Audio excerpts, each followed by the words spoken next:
Hello friends, good morning, नमस्कार। How are you all. स्वागत है आपका the great Shivaji study group में। मैं इंग्लिश सेगमेंट के साथ प्रस्तुत हूँ। आपका आज का जो इंग्लिश का सेगमेंट है बहुत इंटरेस्टिंग होने वाला है, तो इसलिए आप लोगों से प्लीज़ रिक्वेस्ट है, जिन्होंने अभी तक हमारे चैनल को सब्सक्राइब नहीं किया है तो हमारे चैनल को सब्सक्राइब कर लीजिएगा, ताकि हर आने वाला नोटिफिकेशन सबसे पहले आपको मिले। तो बिना टाइम वेस्ट किए हुए शुरू करता हूँ मैं आज का segment. In the following questions, some part of the sentence may have errors. Find out which part of the sentence has an error and select the appropriate option. If a sentence is free from error, select no error. एक sentence के 3 parts दिए हुए हैं, 4th part जो है उसका D no error का है। अगर किसी न किसी ग्रुप में ए बी सी तीनों ऑप्शंस में से किसी न किसी ऑप्शन में कोई मिस्टेक दी हुई होती है, उस मिस्टेक को हमको फाइंड करना होता है, वही हमारा ऑप्शन सही हो जाता है। अगर हमारा सेंटेंस मिस्टेक फ्री होता है तो हमारा ऑप्शन नंबर डी यानी नो एरर सही हो जाता है। ठीक है, तो देखते हैं पहला sentence. The injustice from the sentence pronounced. The injustice means अन्याय फ्रॉम द सेंटेंस प्रोनाउंस्ड। जो एक सज़ा प्रोनाउंस्ड की गई, मतलब उच्चारित की गई, घोषणा किया गया। इनजस्टिस मीन्स बिल्कुल अन्याय से। Above that great scientist is now evident to us all. Now अब देखिए गाइस, यहाँ पे above option number B will be right. क्यों ऑप्शन नंबर बी राइट होगा? क्योंकि above दे रखा। above का यूज़ यहाँ पे नहीं होगा, above की जगह पे to का यूज़ होगा। मतलब हो जाएगा हमारा sentence, injustice from the sentence pronounced to that great scientist is now evident to us all. Okay, next. Swami Vivekananda died very young in his early 30s, but the phenomenal achievements he is credited with are for generation to remember. Option number इसमें क्या सही होगा देखते हैं। Swami Vivekananda dead very young. Swami Vivekananda की बहुत जल्दी death हो गई। इन हिज अर्ली 30s, करीब 30 दशक में 30 साल में ही उनकी डेथ हो गई। बट द फिनोमिनल अचीवमेंट्स माने जो उनकी एक घटनात्मक उपलब्धियां थीं, ही इज़ क्रेडिटेड। अब ही इज़ क्रेडिटेड मतलब ही, ये देखिए ऑप्शन नंबर आपका यहाँ पे ऑप्शन नंबर बी आपका राइट होगा, क्योंकि इसमें यहाँ पर क्रेडिटेड का यूज़ होगा यहाँ पे, लेकिन क्रेडिट दिया हुआ है, मतलब but the phenomenal achievements he is credit दिया हुआ है दोस्तों, लेकिन क्रेडिट नहीं होगा, क्रेडिटेड होगा। Credited with are for generations to remember. Okay, next. In the following questions, he sentence given the blanks to fill in the with an appropriate word. Select the correct alternatives out of the 4 and indicate it by selecting the appropriate options. Options दे रखे हैं, एक sentence दिया है और इन options में से एक ही वर्ड सही है, उसको हमें पिक आउट करना होता है। देखते हैं वो वर्ड कौन सा है। सेंटेंस पढ़ें। सी विल श्योरली पास, वो निश्चित रूप से पास हो जाएगी, सफल हो जाएगी। इफ़ माने यदि, she harder, had studied, studied, studies, was studying. इसमें option number C will be right. Studies ये आपका प्रेजेंट इंडेफिनिट टेंस बन जाएगा। सी विल श्योरली पास, वो निश्चित रूप से सफल हो जाएगी। इफ़ माने यदि, सी स्टडीज़ हार्डर, अगर वो कठिन परिश्रम करती है, ज़्यादा पढ़ाई करती है, तो वो निश्चित रूप से सफल हो जाएगी। ठीक है, तो friends option number C will be right of this question. Next. Corruption not only generates, भ्रष्टाचार केवल उत्पन्न नहीं होता है ब्लैक मनी, मतलब corruption not only generates black money, केवल काले धन से ही भ्रष्टाचार उत्पन्न नहीं होता है, बट क्रिमिनल्स, अब कैसे, breeds. Option number creeps, beads, deeds and seeds दे रखे हैं इसमें options. Option number B will be right, breeds. Breeds means होता है जन्म देना, मतलब corruption not only generates black money, corruption केवल काले धन से ही नहीं उत्पन्न होती है, बट ब्रीड्स क्रिमिनल्स, बल्कि इसको क्रिमिनल्स भी जन्म देते हैं। जबकि क्रीप्स का मतलब होता है रंगना, इसका कोई मतलब नहीं बनता है। डीड्स मीन्स होता है कार्य, कोई मतलब नहीं इसका बनता है। सीड्स माने होता है बीज, ये इसमें इसका भी कोई मतलब नहीं बनता। Option number B will be right. Okay, देखिए फ्रेंड्स, एक बार हम लोग इनकी मीनिंग जरूर जान लेते हैं हिंदी में। अगर मीनिंग हिंदी में हमको पता होती है तो हमें कोई प्रॉब्लम नहीं होती क्वेश्चंस को सॉल्व करने में। Okay, next. In the following questions out of the given 4 alternative select the one which best express the meaning of given word. अभी यहाँ पर मीनिंग दे रखी है वर्ड्स की, जो बेस्ट एक्सप्रेस है वो हमको देखनी है कि कौन सी बेस्ट इसकी है। तो हमारा वर्ड क्या है? डिवाइस। वर्ड है डिवाइस। तो डिवाइस की पहले हम हिंदी जानते हैं, डिवाइस मीन्स होता क्या है, डिवाइसिव है, सॉरी डिवाइसिव मीन्स होता है विभाजक, जो बांटने वाला हो उसको हम डिवाइसिव कहते हैं। अब इसके जो ऑप्शंस हैं, एग्रीइंग, एग्रीइंग मीन्स क्या होता है, अंगीकरण, कन्फ्लिक्टिंग मीन्स होता है असंगत, एंड कोऑपरेटिंग मीन्स होता है सहयोग देना या सहयोगी, एंड यूनिफाइंग मीन्स होता है एक करना, किसी को यूनिफाई करना माने कि एक करना। तो ऑप्शन नंबर इसमें B, option number B will be right of this question, conflicting. Conflicting मैंने बताया कि असंगत, मतलब जिसकी कोई संगत ना हो। तो विभाजक और असंगत एक जैसे हो जाएंगे, तो डिवाइसिव का जो आपका बेस्ट एक्सप्रेस मीनिंग है वो हो जाएगा conflicting. Okay, next gaff. Gaff means होता है कांटेदार या भाले टाइप का। इसके ऑप्शन क्या दे रखे हैं, कंप्लेन, कंप्लेन मीन्स होता है शिकायत करना, ट्रिक, ट्रिक मीन्स होता है चाल या धोखा देना किसी को, एंड गेस्चर माना होता है इशारा करना, एंड लाफ मीन्स हंसना। तो इसका बेस्ट मीनिंग इसका क्या हो जाएगा, बेस्ट मीनिंग इसका हो जाएगा आपका option number B, I mean trick, जिसको हम चाल कहते हैं। तो गॉफ, गॉफ माने कांटेदार या भाला या चाल टाइप का, एंड ट्रिक माने चाल या धोखा। Okay, next, in the following questions out of given 4 alternative select the one which is opposite in the best meaning given word. ये वर्ड्स दे रखे हैं यहाँ पे, जो इसकी बेस्ट अपोजिट मीनिंग को बताता है वो हमको फाइंड करना है। तो पहले तो हम वर्ड देखते हैं, वर्ड है आपका विजिलेंट। विजिलेंट मीन्स होता है सावधान या सचेत करना, उसको हम विजिलेंट कहते हैं। ऑप्शन क्या है देखिए, पहले सारे ऑप्शंस की मैं इसलिए हिंदी बता रहा हूँ फ्रेंड्स, ताकि आपको इजीली लर्न हो जाए। आपके ऑप्शन है ऑब्जर्वेंट, जबकि ऑब्जर्वेंट को हिंदी में कहते हैं चौकस, जो कहते हैं नहीं बड़ा चौकन्ना या चौकस है, उसको हम ऑब्जर्वेंट कहते हैं। और आपका प्रोडक्टिव है आपका दूसरा, प्रोडक्टिव मीन्स होता है उत्तेजित, जो ज़्यादा उत्तेजक होता है उसको हम प्रोडक्टिव कहते हैं। एंड उसके बाद जो थर्ड ऑप्शन है वो है रिच। थर्ड ऑप्शन है मीन्स उसका रिच, रिच मीन्स होता है धनी। और उसके बाद है प्रेग्नेंट। प्रेग्नेंट मीन्स आप समझ रहे हैं फ्रेंड्स कि प्रेग्नेंट्स किसको कहते हैं, प्रेग्नेंट्स मीन्स होता है, सॉरी फ्रेंड्स थोड़ा मिस्टेक हो गया है इसमें, मुझे लग रहा है कि मैं ऑप्शन नंबर 83 का बता रहा हूँ, सॉरी 82 का है विजिलेंट। एक बार हम दोबारा इसको रिवाइज कर लेते हैं कि मिस्टेक हो गई थोड़ी। विजिलेंट, विजिलेंट मीन्स होता है सावधान। इसके ऑप्शंस देखते हैं, ए है ऑब्जर्वेंट, ऑब्जर्वेंट मीन्स होता है चौकस या चौकन्ना। इसका ऑप्शन नंबर दूसरा है अराउज्ड, मैंने उसका 83 का बोल दिया था। 82 का है option number B aroused. Aroused means होता है उत्तेजित। और उसका ऑप्शन नंबर 3 है नम्ब, नम्ब मीन्स होता है सुस्त या स्तब्ध।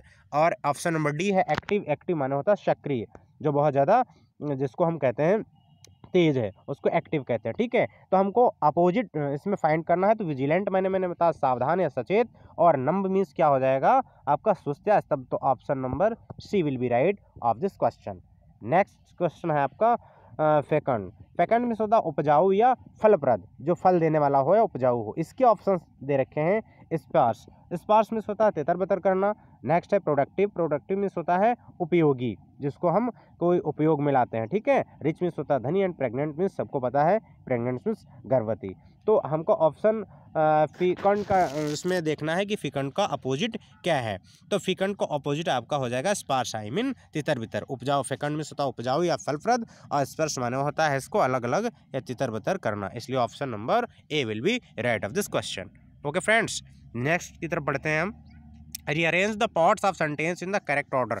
अब इस करेक्ट ऑर्डर में हम पार्ट्स को देखते हैं कि ये पार्ट्स इसको हम कैसे करते हैं। ठीक है, पी क्यू आर दे रखे हैं, इनका क्या सिस्टम है, इसको कैसे हम बनाते हैं एक सेंटेंस के रूप में, ये सेंटेंस कैसे होता है, इस सेंटेंस को हम देखते हैं कि सेंटेंस हमारा कैसे बनता है। तो हमने बताया आपको कि कोई भी सेंटेंस तब बनता है जब सबसे पहले हम सब्जेक्ट उसमें होता है, फिर उसके बाद हेल्पिंग वर्ब या वर्ब होता है, उसके बाद एडवर्ब या एडजेक्टिव्स होते हैं, और फिर उसके बाद ऑब्जेक्ट दिया होता है। ठीक है, तो हम 1 बाय 1 काउंट करके इन सब चीज़ों को देखेंगे तो हमको बड़ा इजीली इसका आंसर फाइंड हो जाता है। ठीक है, तो इसके आंसर के लिए पहले स्टार्ट करते हैं उसका सेंटेंस क्या है। द ट्रेडिशनल ऑब्स्टेकल्स देखते हैं। द ट्रेडिशनल माने जो आप पता ही है परंपरावादी होता है, जिसको हम रूढ़िवादी कहते हैं। ऑब्स्टेकल्स मीन्स होता है रुकावट। एक जो रूढ़िवादी रुकावट है to the educational of girls, माने कि लड़कियों की शिक्षा के लिए, क्योंकि गांव में कई बार आज भी लोग कहते हैं अरे भाई लड़कियों को क्यों पढ़ाओगे, लड़कियों को पढ़ा के क्या मिलेगा, लड़कियों को नहीं पढ़ाना चाहिए। ये सारी थिंकिंग्स क्या है, तो ये क्या है, एक ट्रेडिशनल ऑब्स्टेकल्स है कि ये जो रूढ़िवादी एक बाधा है कि भाई लड़कियों को शिक्षा नहीं देनी है। To the education is the prejudice, माने जो उत्पन्न करते हैं अगेंस्ट द इंटेलिजेंट, माने intellectual potential of the girl, जो इंटेलेक्चुअल बौद्धिक पोटेंशियल माने एक संभावना देती है, ठीक है। तो इसमें the traditional obstacles the education of girl is the prejudice against the intellectual potential of the girls. इसमें ऑप्शन नंबर PQR ये सही दे रखे हैं, सारा सीरियल इसका सही दिया हुआ है। Option number C will be right of this question. Okay, बढ़ते हैं अगले की तरफ। मैं आशा करता हूँ फ्रेंड्स आपको सब सही से समझ में आ रहा होगा। अगर फिर भी आपको कहीं कोई प्रॉब्लम होती है तो प्लीज़ कमेंट करके हमको सजेस्ट करें, हम आपकी हर संभव कोशिश को सफल बनाएंगे और आपके हर प्रश्न का उत्तर देने की पूरी कोशिश करेंगे, ठीक है। टाइम वेस्ट किए हुए बढ़ते हैं अगले क्वेश्चन की ओर। अगला क्वेश्चन है आपका 85। A sentence has been given active passive wise out of the 4 given alternatives. Select the one which best express the same sentence in passive active wise. Sentence हमारा एक्टिव वाइज पैसिव वाइज दिया हुआ है, इसको हम देखते हैं इसके best option को। सेंटेंस क्या है, एवरीवन एंजॉयड द सीन, कि प्रत्येक व्यक्ति ने एंजॉयड माने आनंद लिया, द सीन मीन्स दृश्य का, प्रत्येक व्यक्ति ने दृश्य का आनंद लिया। अब ये आपका एक्टिव वाइज सेंटेंस है, इसको पैसिव वाइज में हम कैसे कन्वर्ट करेंगे, इसका देखते हैं कि पैसिव क्या होगा। तो सबसे पहले पैसिव बनाने के लिए मैंने कई बार बताया आपको कि सबसे पहले हम ऑब्जेक्ट का सब्जेक्ट बना लेते हैं। ऑब्जेक्ट क्या है, द सीन है, तो द सीन को सबसे पहले लिखेंगे। द सीन सब में सबसे पहले दिया हुआ है तो कोई बात नहीं है, आगे बढ़ते हैं। पहले हम सेंटेंस को पहचानते हैं, सेंटेंस है क्या, एवरीवन एंजॉयड सीन, वर्ब की सेकंड फॉर्म आई है, आई मीन एंजॉयड है, इसका मतलब सेंटेंस आपका पास्ट इंडेफिनिट टेंस है। कौन सा सेंटेंस है आपका, पास्ट इंडेफिनिट टेंस ये है। और पास्ट इंडेफिनिट टेंस में फ्रेंड्स आपको पता है सबको कि वाज या वर का यूज होता है, ठीक है। तो स्टार्ट करते हैं। सबसे पहले ऑब्जेक्ट का हमने सब्जेक्ट बना लिया द सीन, उसके बाद हेल्पिंग वर्ब वाज या वर लगाएंगे। द सीन हमारा सिंगुलर नंबर है इसलिए वाज का यूज होगा। द सीन वाज, वर्ब की हमेशा थर्ड फॉर्म ही आती है, तो the scene was enjoyed by everyone है तो एवरीवन ही होगा। अब देखते हैं किसमें मिल रहा है, ये मिल रहा है हमारा ऑप्शन नंबर बी में। Option number B will be right, the scene was enjoyed by the everyone. Okay friends, option number will be the right of this question. अगला क्वेश्चन देखते हैं हमारा 86। ये क्या है, a sentence has been given in direct indirect speech. ये direct indirect speech है, इसको हम देखते हैं कि इसको कैसे चेंज करते हैं। सेंटेंस है आपका ही सेड टू मी, उसने मुझसे कहा I go for a walk daily, कि मैं रोज़ टहलने के लिए जाता हूँ। अब एक बार हम सेंटेंस को देखते हैं कौन सा, इसका जो रिपोर्टेड स्पीच है इसमें ऑब्जेक्ट दे रखा है, आई मीन सेड टू दिया हुआ है और सेड के बाद ऑब्जेक्ट दिया हुआ है। तो जब सेड के बाद ऑब्जेक्ट होता है फ्रेंड्स तो सेड टू को हम चेंज कर देते हैं, सेड टू को हटा करके सेड टू की जगह पर हम टोल्ड का यूज़ करते हैं, ठीक है। और ऑब्जेक्ट के बाद हम दैट का यूज़ करते हैं। तो पहले हम इतना सॉल्व कर लेते हैं तो ये हमारा सेंटेंस हो जाएगा ही टोल्ड मी दैट। अब ही टोल्ड मी दैट सब में दे रखा है, कोई बात नहीं, आगे बढ़ते हैं। आगे सेंटेंस क्या है, I go for a walk daily, कि मैं टहलने के लिए रोज़ जाता हूँ। तो ये क्या है कि हैबिचुअल सेंटेंस है, इसमें एक आदत प्रकट हो रही है। सेंटेंस प्रेजेंट इंडेफिनिट टेंस है लेकिन इसमें एक आदत प्रकट हो रही है। ऐसा लगता है कि ये सेंटेंस क्या है, हैबिचुअल सेंटेंस है, इसलिए इसमें क्या होगा, प्रेजेंट इंडेफिनिट टेंस का प्रेजेंट इंडेफिनिट टेंस ही इसमें आएगा, इसमें कोई इज़मार का यूज नहीं होगा। लेकिन हमारा सब्जेक्ट है आई, तो आई चेंज हो जाएगा। मैंने डायरेक्ट इनडायरेक्ट में बताया था, बेसिकली आपको जो लाइव क्लासेस चलेंगी या जो लाइव वीडियोस होंगे बेसिकली उसमें पूरा बताऊंगा विधिवत आपको फ्रेंड्स। ये तो प्रैक्टिस सेट है कि उसमें 3 पर्सन होते हैं, फर्स्ट पर्सन, सेकंड पर्सन और थर्ड पर्सन। फर्स्ट पर्सन में आते हैं आपके आई और वी जो सब्जेक्ट के अकॉर्डिंग चेंज होते हैं। सेकंड पर्सन में आपका आता है सिर्फ यू जो ऑब्जेक्ट के हिसाब से बदलता है। और थर्ड पर्सन में आते हैं दे, या जो भी आई वी यू को छोड़ करके जितना बचता है सारा थर्ड पर्सन होता है। और थर्ड पर्सन में नो चेंजिंग, उसमें कोई बदलाव नहीं होता है। तो ये आई दे रखी है तो आई है फर्स्ट पर्सन, ये सब्जेक्ट के अकॉर्डिंग बदल जाएगी। सब्जेक्ट आपका क्या है, इसमें सब्जेक्ट है आपका ही। सब्जेक्ट है क्या है फ्रेंड्स, सब्जेक्ट ये वाला है आपका ही। तो ही के अकॉर्डिंग सब्जेक्ट को चेंज करेंगे तो आई किस में चेंज हो जाएगी, आई चेंज हो जाएगी ही में, यहाँ पर इसलिए ही का यूज हुआ, ठीक है। तो he told me that he goes for a walk daily. Option number B friends, option number यहाँ पर आपका B will be right of this question. ठीक है, he told me that he goes for a walk daily. Okay friends, अगला question देखते हैं। अगला question, in the following question a word has been written in 4 different ways. एक ही शब्द को 4 अलग अलग तरीकों से यहाँ पे लिखा गया है, हमको देखना है बेस्ट स्पेलिंग क्या है इसकी, कौन सा है। वर्ड दे रखा है साइकोलॉजी, इसमें तो बिल्कुल अलग से ही दिया हुआ साइकोलॉजी, ये सही है ऑप्शन नंबर बी। इसका 87 का ऑप्शन नंबर बी सही होगा। क्यों सही होगा? क्योंकि साइकोलॉजी, देखिए यहाँ पर बड़ी ही इंटरेस्टिंग बात आपके सामने आ गई है।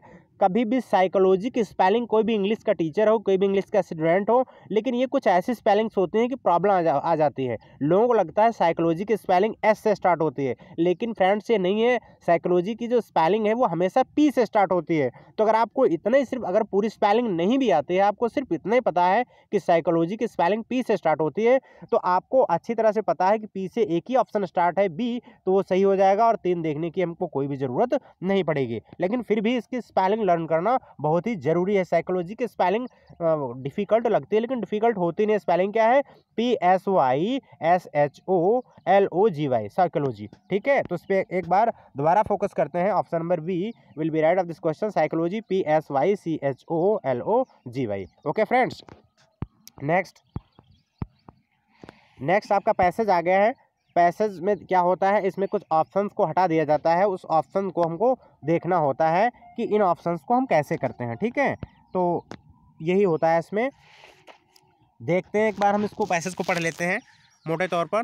The result is the impact of humanities, जो मानवता का एक जो परिणाम है, प्रभाव का, मानवता के प्रभाव का जो एक परिणाम होता है। एंड लिबरल माने उदारता होती है, odds on action and day to day माने रोज़मर्रा के दिन में एक्टिविटीज़ होती हैं, उसमें कुछ क्रियाकलाप होते हैं। सीम्स टू बी डिस्टिंक्टिवली, जो बिल्कुल अलग हुई लगती हैं, बिल्कुल अलग दिखाई पड़ती हैं उसमें। ऑन द वेन, जो कि पूरी तरह से घट जाती हैं। एंड कन्वेंशनल अप्रोचेज माने जो परंपरागत अप्रोचेज होती हैं, जो पहुँचे होती हैं, जिनको हम कहते हैं फॉर टीचिंग कपल्ड, जो एक टीचिंग के जो एक टीचिंग होती है उसके बिल्कुल संपूरक होते हैं, बिल्कुल उसके कपल्ड होते हैं विद द स्टेटिस होते हैं। स्टेटिस में होता है गतिहीनता, बिल्कुल गति नहीं होती। दैट मैक्स देम टर्वस, जो उनको बिल्कुल फैला देते हैं, एक तरह से बिल्कुल आगे बढ़ा देते हैं। And the beaten path of the course calculus in its helping, जो पूरी तरह से इसके पाठ्यक्रम से अनुकूल होते हैं। ठीक है friends, and society is the relevance, और जो इसकी सोसाइटी होती है, जो समाज होती है, वो बिल्कुल रिलीवेंस इसके अनुकूल होती है। ठीक है, ऑफ ह्यूमैनिटीज़ माने मानवता के, एंड सोशल साइंस, और जो सामाजिक विज्ञान है उसके भी। और टेक्नोलॉजी ड्राइवन चेंजिंग, टेक्नोलॉजी को ड्राइव किया गया है, आगे बढ़ाया गया है, बदल दिया गया है वर्ड माने संसार में। द अप्रोच इन्वेटिवली, जो अप्रोच है वो बिल्कुल इन्वेटिवली है, आई मीन बिल्कुल आवश्यक है, पहुंच चुकी है। Will be announced the, there will be, एक सूक्ष्म भेद युक्त होगा इसका। Teak with the course, teak में होता है सुधारना, ऐसा लगता है इसको टीक कर दिया है, सुधार दिया है द कोर्स को। Content and the fun time, content एक संतुष्ट कर दिया है इसको, and the course content the fine time, it come with newer products, ऐसा लगता है इसमें नए नए प्रोडक्ट्स का समावेश हो रहा है। टू स्टे रिलीवेंट, और स्वच्छंद है पूरी तरह से। And act as a facilitator the business and industry, और बिल्कुल इंडस्ट्री और बिजनेस को सरलीकरण की ओर ले जा रही है। ऑप्शंस देखते हैं।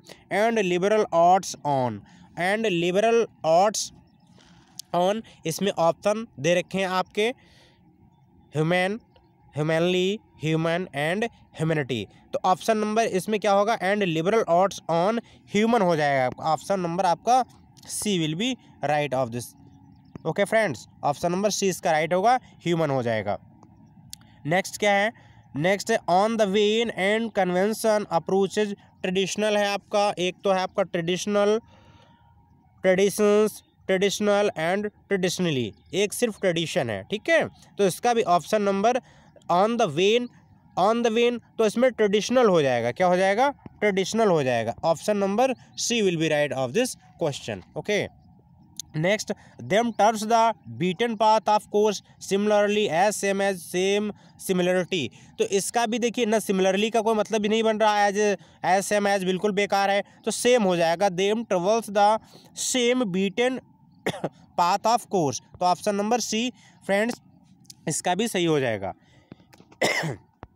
नेक्स्ट आपका 91 देखते हैं हम, सोशल साइंस। अब सोशल साइंस इसमें ऑप्शन क्या दे रखे हैं, इन, इनटू, ऑन, ऑनटो। तो सोशल साइंस और टेक्नोलॉजी ड्राइवन, सोशल साइंस और टेक्नोलॉजी ड्राइवन, तो सोशल साइंस इन और टेक्नोलॉजी ड्राइवन, इन का यूज होगा यहाँ पे, ठीक है। Option number A will be right. Next है आपका fine tune it come with newer product. इसके आपके ये हम देखते हैं options, up, upon, down, above. तो हो जाएगा आपका इसमें fine tune it to come, option number A, क्योंकि कम अप हो जाएगा, क्या हो जाएगा, come up. Fine tune it to come up with new products. Okay. Next 92,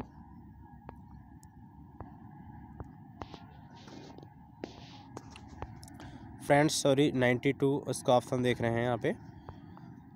92 तक हो गया है आपको, और नेक्स्ट क्वेश्चन की तरफ हम बढ़ रहे हैं इसमें।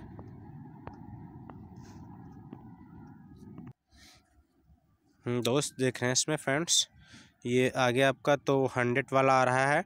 ये फ्रेंड्स लगता है टेक्निकल कोई प्रॉब्लम्स की वजह से मिसप्रिंट हो गया है। तो हमारा सेगमेंट यहीं पे जो 100 वाला है इसको भी देख लेते हैं एक बार, और इसमें कुछ क्वेश्चंस का लॉस हो गया है। कोई बात नहीं फ्रेंड्स, हम आगे कवर कर लेंगे उनको। तो ये एक जो लास्ट वाला है उसको देख लेते हैं हम। In the following questions 4 words are given out of which 1 word is correctly spelled. इसमें एक वर्ड दे रखा है जिसको हम 4 टाइप से, इसको 4 टाइप से इसको प्रिंट किया गया है। इसको भी अगर हमको स्पेलिंग पता होगा तो हम उसको फाइंड कर लेंगे, ठीक है फ्रेंड्स। तो वर्ड क्या है आपका, वर्ड है आपका सरकमेंटिंग, मीन्स होता है आपका ठगना या बिगाड़ना। तो इसकी स्पेलिंग क्या होती है, ये आपका ऑप्शन नंबर ए इसमें सही होगा। CIRCUMMVENTING, सरकमेंटिंग मीन्स होता है ठगना या बिगाड़ना, ठीक है फ्रेंड्स। तो आज का सेगमेंट बस यहीं तक, मिलते हैं कल एक नए सेगमेंट के साथ। मैं आशा करता हूँ मेरा वीडियोज़ आपको पसंद आया होगा। अगर पसंद आया हो तो इसको लाइक, शेयर और सब्सक्राइब जरूर कर लीजिएगा, क्योंकि जितना आप शेयर करेंगे, सब्सक्राइब करेंगे, उतना ही हमारा मनोबल बढ़ेगा। फ्रेंड्स अगर कोई आपको कहीं पे कोई प्रॉब्लम है, कोई शिकायत है, तो कृपया आप कमेंट बॉक्स में जाइए और हमें कमेंट के माध्यम से हमसे क्वेश्चन करिए। हम आपके क्वेश्चंस पे फोकस करेंगे और हर संभव प्रयास करेंगे कि उस क्वेश्चन का हम आंसर दें। ठीक friends, thank you, have a nice day.